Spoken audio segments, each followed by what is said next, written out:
Guys, kailan ka gigising, Luis? Miss na miss ka na ng mga bata. Ang dami ko rin tanong sa'yo kaya please bumangon ka na. Kayo ni Tito Bert. Aniya habang marahang pinupunasan ng mukha nito ng basang bimpo. Magdadalawang linggo na pero wala pa rin itong malay.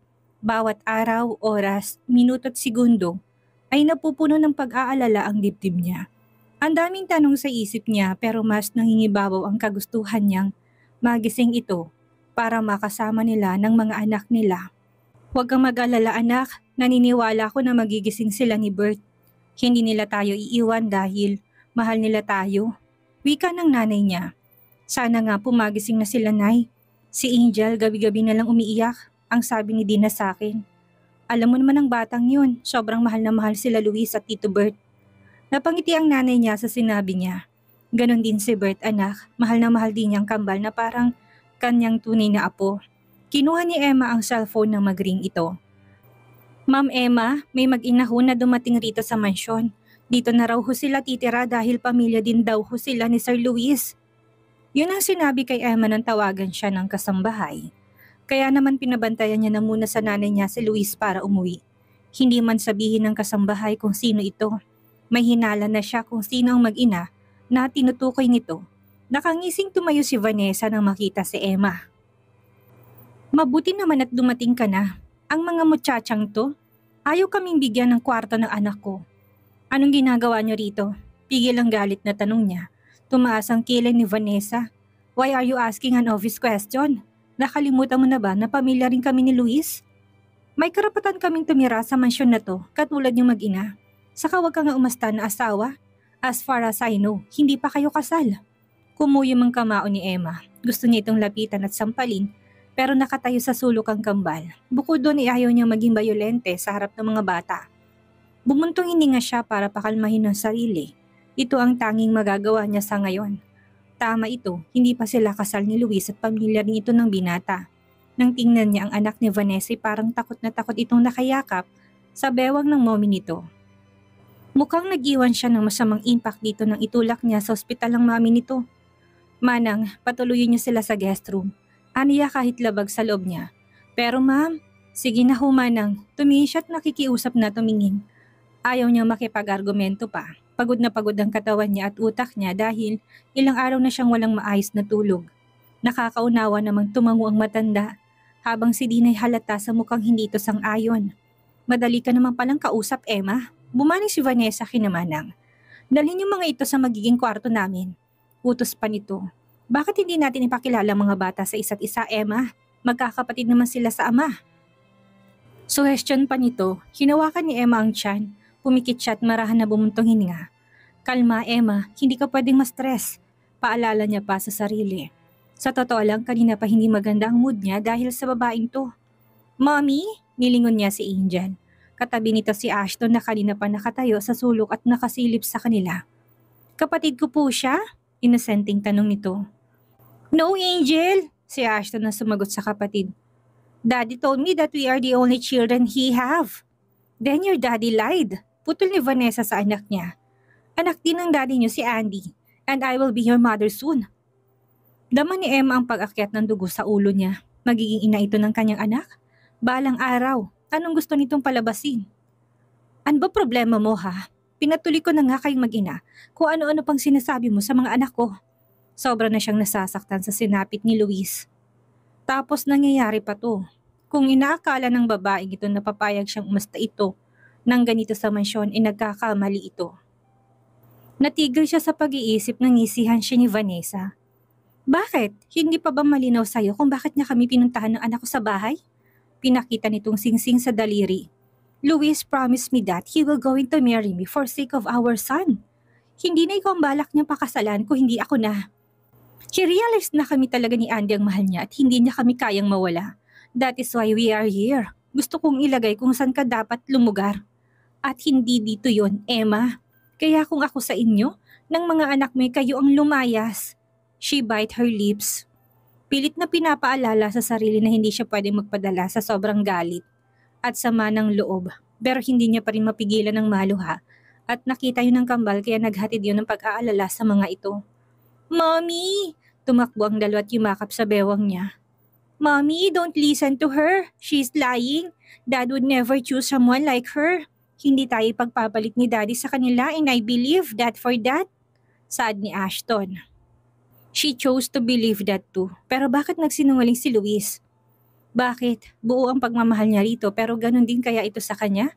Dahil kung oo, why he chose to lie? Mommy please, uwi na po tayo. Wait na lang po natin si Daddy sa house. Aya ni Andy sa ina. No, Andy. Tanggi ni Vanessa sa anak. This house is also ours too. Sa daddy mo to kaya may karapatan tayo dito.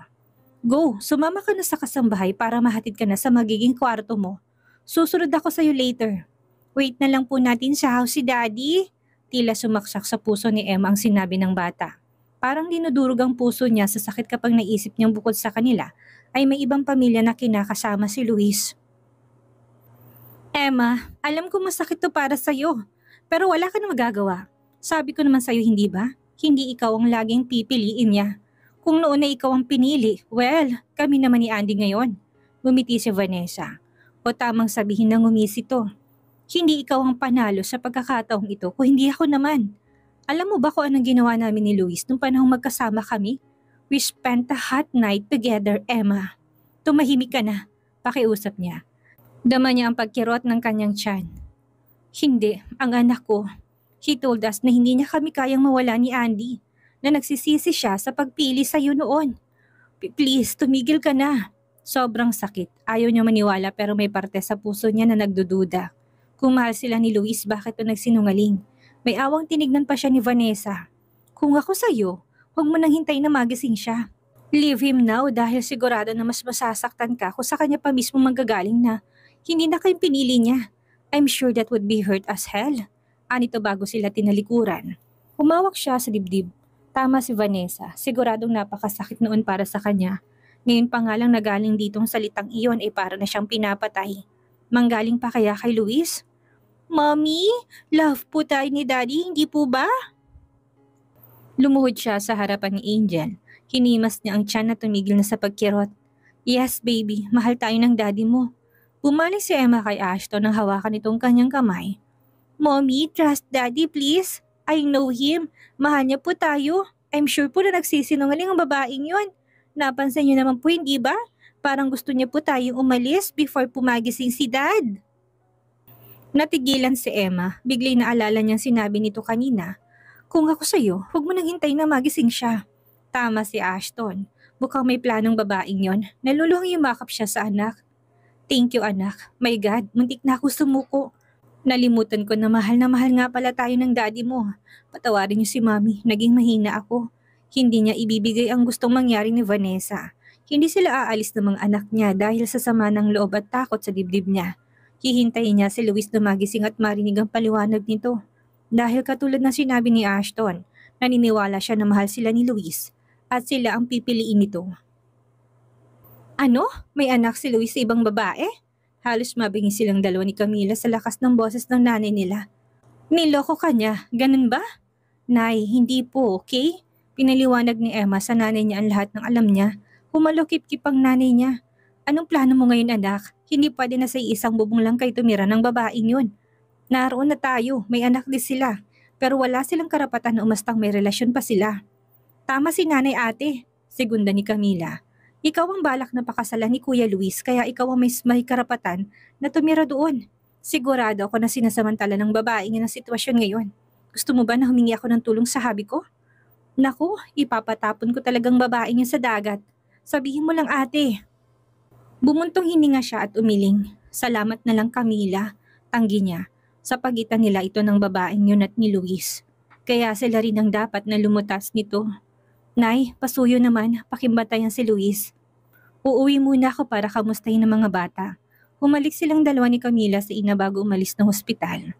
Ewan ba niya, parang kinakabahan siyang hindi siya mapakali. Siguro dahil alam niyang nasa bahay ang mag-inang Vanessa at Andy. Pagkababa nila ng sasakyan ay kagad silang pumasok. Kumunot ang noon niya nang makita na napakaraming polvo sa sahig. You freak!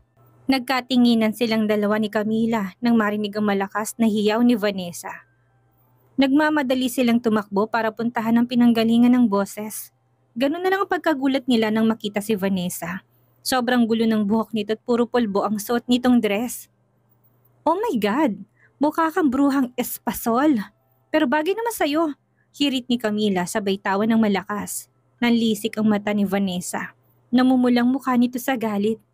Kaya naman pinigilan niya ang matawa. Mahirap na. Baka sumabog pa ito ngayon. Mukhang pikon na pikon pa naman ito. Speaking of pikon na pikon, nilibot niya ng tingin ang paligid. Kumunot ang noon niya nang makita sina Ashton at Axus na nakasilip sa itaas ng hagdan. Napangiwi siyang bigla. Minsan na nga lang niyang makita na nakangiti si Axus. Nakakatakot naman ang ngiti nito ngayon. Ewan kung ngiti pa ba ang tawag doon. Mas mukha kasing nakangisi ito ngayon. The two freaking kids did this to me. Hindi niyo ba kayang turuan ng mabuting asal ang mga anak ninyo? Ah! Mga walang modo! Ugaling squatter! Nawala ang ngiti sa labi ni Camila. Anong sabi mo? Ulitin mo nga? Hinarangan siya ni Camila. Hindi to pwedeng mapaaway dahil malaki na ang tiyan nito. Baka mamaya mapaanak ito nang wala sa oras. Tumabi ka ate, manghihiram ng mukhang babaeng yan kay San Pedro. Ginigigil niya ako. Mukhang hindi alam ng babaeng espasol na yan ang kaya kong gawin. Bumuga siya ng hangin. Hindi niya gustong sinabi ni Vanessa pero lulubha lang ang lahat kung papatulan pa nila ito. Ashton, Axus, bumaba nga kayo dito? Tawag niya sa dalawang bata. Pagkababa ng dalawa ay mas lalong nanlisik ang mata ni Vanessa. Samantalang ang dalawang bata ay mukhang chill lang at hindi naapektuhan ng galit ni Vanessa. Kahit na mukhang handa na nitong tirisin ang dalawang bata. Totoo ba na ginawa niya tong dalawa sa kanya? Nang tumango ang dalawa ay natampal niya ang noo. Say sorry, hindi niyo dapat ginagawa ang ganitong prank sa nakakatanda sa inyo. Ashton and Axus' face become dark. Pareho tuloy sila ni Camila na natigilan. See? That kids have no manners. Ganyan ba kayo magpalaki ng bata? Nanggagalaiting saad ni Vanessa. Shut up, witch! You deserve it, so stop whining! Napasinghap siya at hindi makapaniwalang napatingin kay Ashton. Hindi siya sanay na ganito magsalita at makipag-usap ang panganay niya. Napakalamig ng ekspresyon nito pero banaag sa mata ang galit. Yeah, tita, that witch deserves it. Tinurin ni Axus si Andy na ilang di pa ang layo mula sa ina. That kid knew it too. Teka, ano ang ibig sabihin ni Axus? Saka bakit parang galit ang dalawa kay Vanessa? Hindi nakaligtas sa kanyang mata ang pamumutla ng mata ni Ashton na parang maiyak nito anumang sandali. I saw her and she is hurting Angel. How dare you to hurt my sister? I can't forgive you, witch. I hate you. Tuluyan nang napaiyak si Ashton na kagad namang inalo ng pinsan nitong si Axus. You freaking liar! Pinaningkitan ni Vanessa ng matang anak niya. Hindi ka lang walang modo, sinungaling ka pa? Pumaling ang mukha ni Vanessa sa lakas ng kanyang sampal, kahit ang kamay niya namanhid sa sobrang lakas ng sampal niya sa mukha nito. How dare you to slap me? Ah! Muli niya itong sinampal na ikinaputok ng gilid ng labi nito. Ubos ng pasensya niya.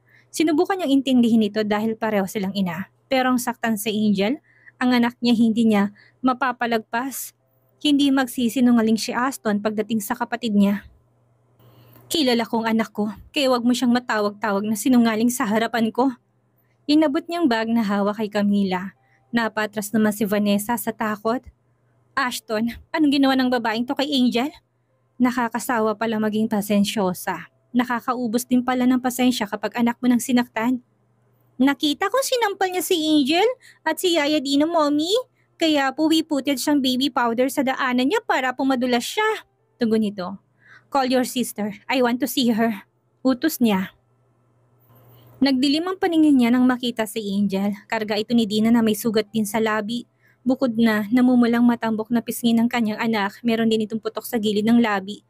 Umakyat muna kayo sa itaas. Ashton, isama niyo si Andy. Nang makaalis ang mga bati, bumaling siya kay Vanessa na ngayon tinakasan ng kulay ng mukha. Hayop kang babae ka. Anong karapatan mo saktan ng anak ko? Don't you dare come near me. Dedemanda kita sa oras na saktan mo ko. I swear, ipapakulong kita. Talaga? Di magkita na lang tayo sa kulungan? Ah, tama na! Tulong! Walang nagawa si Vanessa kundi umiyak at tumingin na sa lolo pero walang naawa para tulungan to. Kahit si Camille na patulala na makitang pagkaubos ng kanyang pasensya habang kinaladkad si Vanessa gamit ang buhok nito. Tulong! Lumayas ka. Huwag kang magpapakita sa akin kung ayaw mo baliin ko lahat ng buto mo sa katawan mo. Huwag mo kong subukan, Vanessa. Hindi ko binabawi sinabi ko kaya humanda ka kapag nagkita kita ulit. Malakas niyang tinulak si Vanessa sa labas ng gate. Punit ang suot nitong bestida, magulong buhok at maraming pasa sa mukha. Sue me if you want. Wala akong pakialam. Dedemanda din kita sa ginawa mo sa anak ko kaya patas na tayo. Sa oras na malaman ni Luis ang ginawa mo sa anak namin, sigurado ako na kahit siya hindi ka mapapatawad. Sad niya na kinalunok nito. Pinagbigyan na nga niya ito na sumiksik sa bahay. Ganito pang gagawin sa anak niya? Saan ito kumuha ng kakapalan ng mukha? You can't do this to me! Halos sumikot ang paningin ni Vanessa sa lakas ng sampal niya. Magbabayad ka sa ginawa mo sa akin, Emma. Pagbabayaran mo to. Pagak siyang natawa, galit na galit siyang tumingin rito. Ako dapat na magsabi niyan, Vanessa. Magbabayad ka sa pananakit mo sa anak ko. Kung inaakala mo na makakalimutan kong ginawa mo, nagkakamali ka. Kaya mabutihin mo na wag na tayo magkita. Hindi ko kasi alam kung ano magagawa ko sa'yo kapag nangyari yon. Guard, simula ngayon ay ban ng babae niyan dito. Kapag pinapasok niyo pa siya ay mawawalan kayo ng trabaho. Naintindihan niyo? Baling niya sa mga bantay. Opo, Ma'am Emma. Dina, ihatid mo si Andy sa mami niya. Pati ang mga gamit nila ilabas niyo. Ayoko na mag-iiwan kayo ng basura sa loob. Maliwanag ba? Aba, oo naman ma'am.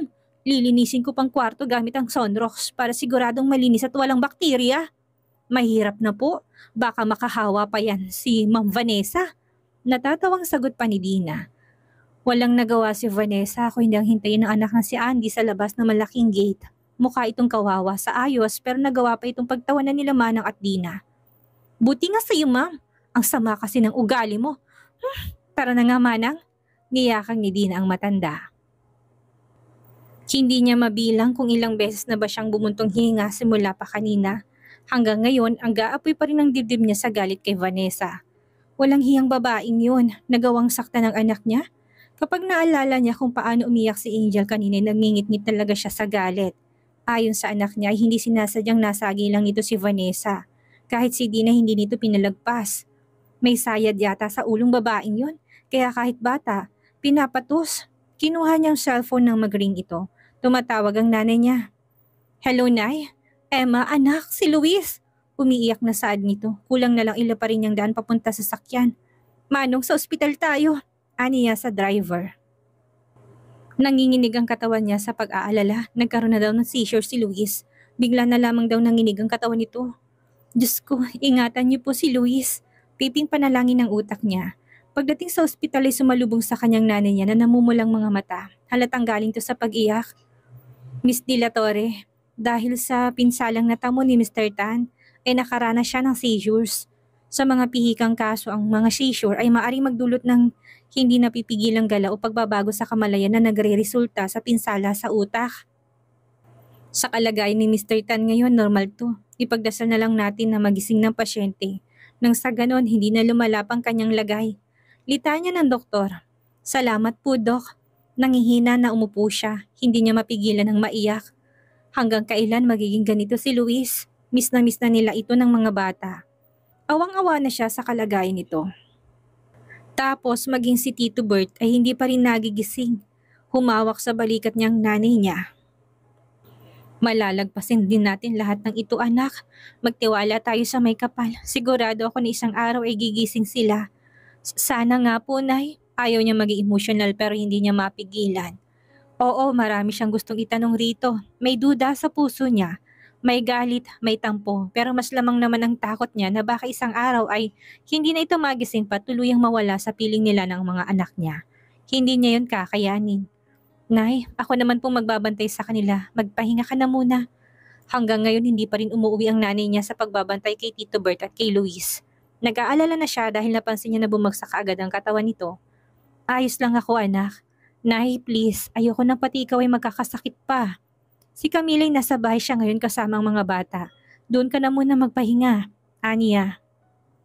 Hindi na niya sinabi ang tungkol sa nangyari kanina. Baka kasi madagdagan na naman ang alalahan nito. Ikikwento na lang niya iyon kapag nakabawi na ito ng tulog.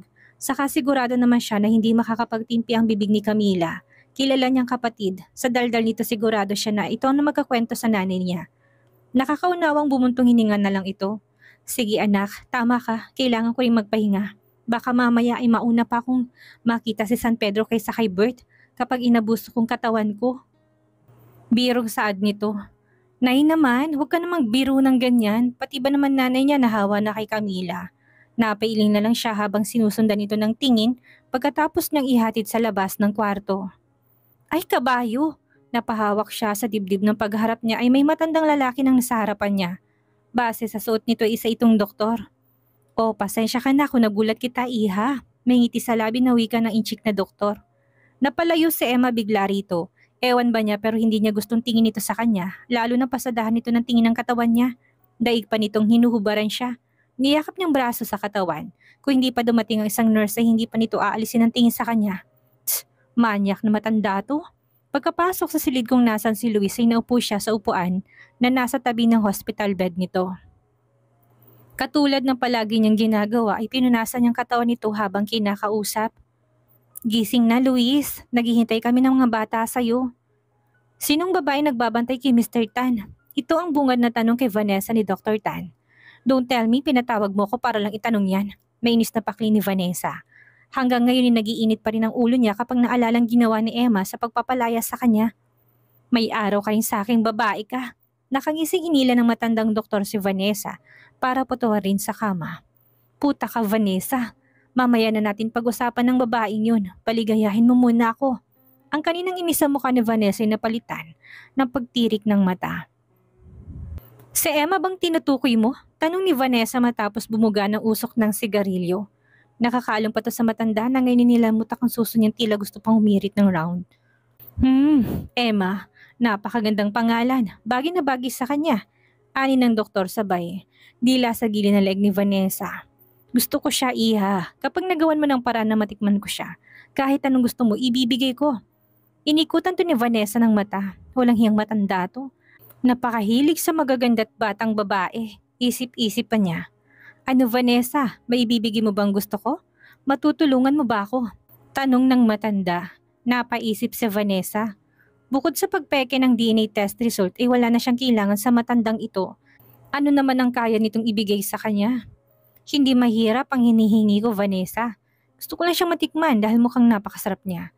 Pareho naman tayong makikinabang kung matitikman ko ng babaeng yun. Mapupunta naman sa iyo si Mr. Tan. Anong ibig mo sabihin? Napats ang matandang merong ngisi sa labi. Vanessa, akala ko ba matalino ka? Gusto ko siyang tirahin na may video para idagdag sa collection ko.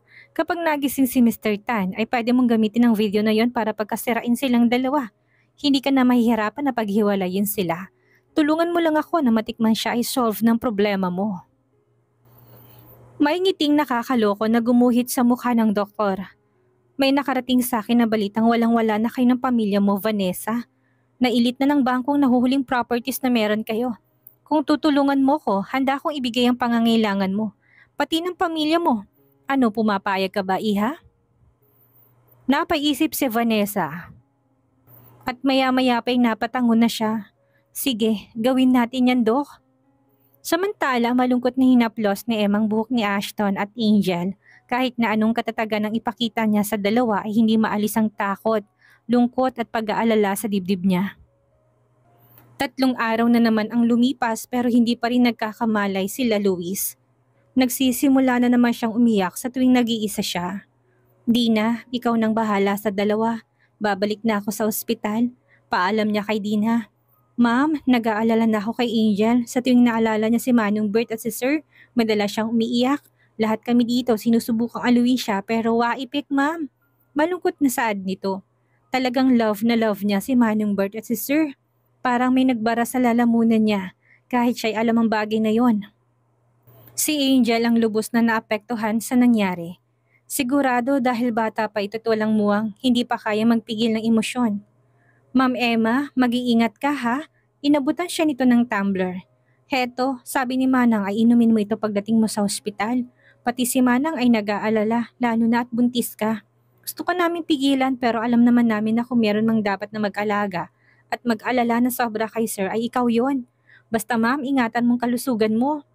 Hindi niya maiwasan ng mapangiti. Salamat sa pag-aalala niyo ni Manang ha. Huwag kayong mag-alala dahil iingatan ko sarili ko para kay baby. O siya, aalis na ako. Ang mga bata, kayo nang bahala. Napaka-blessed niya pagdating sa mga taong nakapaligid sa kanya ngayon. Lahat ay totoo at nagmamalasakit sa pamilya nila. Pagdating sa ospital ay nabitawan niyang hawak na tumbler sa sobrang kaba. Nay! Agad na nagkulay papel ang mukha niya. Bakit ang daming doktor sa loob na silid ni Luis? Anong nangyari? Anak? Yumakap to sa kanya. Si Luis, nakita kong dumilat siya kanina. Diyos ko! Bulalas niya na napapaiyak, panay ang tulo ng luha niya sa sobrang saya. Ayon sa doktor ay senyalis yun na anumang sandali gigising na ito. Salamat naman sa Diyos kung ganun. Nung nagising siya sa hospital noon ay sobrang pasasalamat niya sa may kapal dahil nakaligtas siya sa operasyon at panganganak. Ngayon na alam niyang ligtas si Luis, mas masaya at mas todo pasasalamat siya sa Diyos dahil makakasama na ulit nila ito ng mga anak niya. Makakahinga na kayo ng maluwag ngayon, Miss De La Torre. Dahil anumang oras ay maaari nang magising si Mr. Tan. Anunsyo ng doktor na tumitingin kay Luis. Maraming salamat, Dok. Pasalamat ng nanay niya. Hindi na kasi niya magawang magsalita dahil sa labis na pag-iyak. Narinig mo yun, anak. Anumang oras daw ay gigising na si Luis. Diyos ko, nagpapasalamat ako sa'yo. Sana'y si Bert naman ang magising. Maging ang nanay niya ay napapaluha sa sobrang saya. Hinawakan niyang kamay ni Luis. Ginampi niya ito sa pisngi niya. Hindi niya tuloy lalo mapigilan ang sarili na umiyak. Pagmulat mo ng mata, nandito lang ako sa tabi mo, Luis. Samantala, ang napadana si Doc Tan ay agad binalita kay Vanessa ang narinig. What? Halos mamulang mukha ni Vanessa sa galit. Hindi pwedeng magising si Luis na nariyan pa si Emma sa tabi niya. Kapag nangyari yun ay mahirapan ako mapaalis ang babaeng yan sa tabi niya at mahirapan din ako napilitin si Luis na pakasalan ako. Tinungga ni Vanessa ang basong may laman ng alak na nasa kanyang harapan. Nanginginig ang kanyang kamay sa labis na galit. Nagulat na lamang ang bartender sa bar nang biglang ibato ni Vanessa ang hawak na baso. No! Nagtitili si Vanessa, nag-aamok. Lahat ng kanyang makita ay kanyang pinagtatapon at binabasag. Napailing ang bartender matapos ibaba ang cellphone ni Vanessa. Nakausap na nito si Doc Tan. Pinupunta ang matanda upang bayaran ang damage na nagawa ng dalaga sa naturang lugar. Relax, iha. May alas pa tayo. Hindi pa naman nagigising si Mr. Tan. Kaya may oras pa tayo na gawin ang plano natin. Alas? Galiiting tinignan ni Vanessa ang matanda. Kung ganun, ano pang hinihintay natin? Gawin na natin ang plano, Doc. Hindi ko na kayang patagalin pa ito. Parehas tayong malilintikan kapag hindi ko nakuha si Luis. Ilalaglag kita kasama ko. Tandaan mo yan. Tumiimbagang ang matandang doktor pero kagad din tong napangisi. Para hindi mabuliliyaso ay ako nang bahala sa pagpapatagal ng pagbangon ni Mr. Tan. Natigilan si Vanessa. Anong ibig mo sabihin? I will put him in sleep while doing our plan. Ako nang bahala sa ospital. Ikaw ang bahalang gumawa ng paraan para makuha si Emma. Nilabas ng matandang cellphone at nag-send ng address kay Vanessa. Diyan mo dalhin si Emma sa penthouse ko. Gusto kong ikulong siya dyan ng ilang araw para mapagsawaan. Napadila pang matanda sa labi na tila naglalaway pa. Hindi na ako makapaghintay na matikman ng babaeng yun. Napangisi si Vanessa na walang kalasingan niya. Ngayon pa lang ay nasasabik na siya sa kalalabasan ng plano nila. Pinilig ni Emma ang ulo, sobrang nakakapagod magpabalik-balik sa ospital. Simula nang mabuntis siya, napansin niya na mas mabilis na siyang mapagod ngayon kumpara sa dati. Pero para kay Luis ay kaya niya tiisin ang anumang pagod. Healthy naman sila ni baby kaya ayos lang. Dina, aalis na ako. Ikaw nang bahala sa mga bata ha. Siya nga pala may mga paper bag sa sala para sa inyo yon ni Manang. Nanggaling sila kanina ni Camila sa mall at bigla na lang niya naisipang bilhan ng lahat ng tauhan sa mansyon ng mga damit. Naku, salamat po Ma'am Emma. Excited na tumakbo si Nida. Puntahan ko po muna si Manang, Ma'am. Susukatin namin ang mga pinamili mo. Salamat ulit, Ma'am. Tuluyan na siyang natawa nang makitang natisod pa ito at nagmamadaling tumakbo. Mommy, can I come with you? Napakamot siya sa kilay. Gising na pala si Ashton. Akala niya tulog na ito. Umupo siya sa tabi nito sa kamarang hinaplos ang makapalat malambot na buhok nito. No baby, kapag nagising si Angel na wala ka, iiyak siya. Aniha sa anak. Wala na nga siya, wala pa si Ashton. Sigurado magwawala si Angel kapag ganun. Nakakaunawang tumango ito. Alright ma'am, bigla tong upot yumakap sa kanya. I love you, Mommy. Salamat nga pala dahil pinagtanggol mo kami sa wish na yon.